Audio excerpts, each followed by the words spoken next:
Nous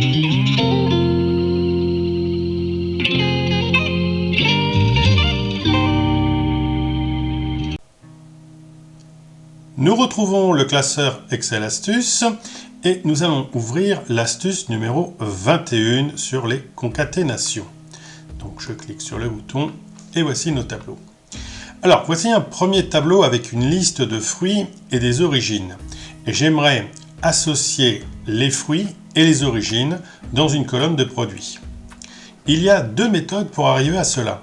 Soit avec un caractère générique, soit avec une fonction qui est en l'occurrence la fonction concat. Effectuons les deux manipulations.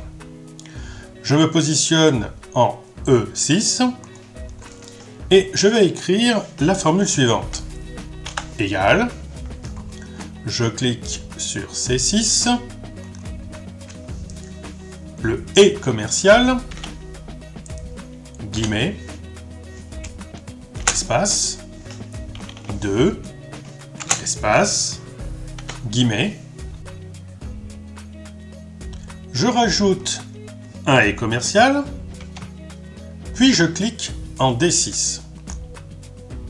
Donc le et commercial va me permettre d'assembler à la fois le contenu de C6, une chaîne de caractères, puis D6.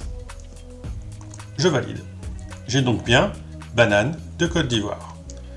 Je tire la poignée et cela se recopie pour chaque fruit.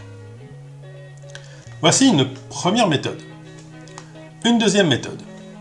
J'efface.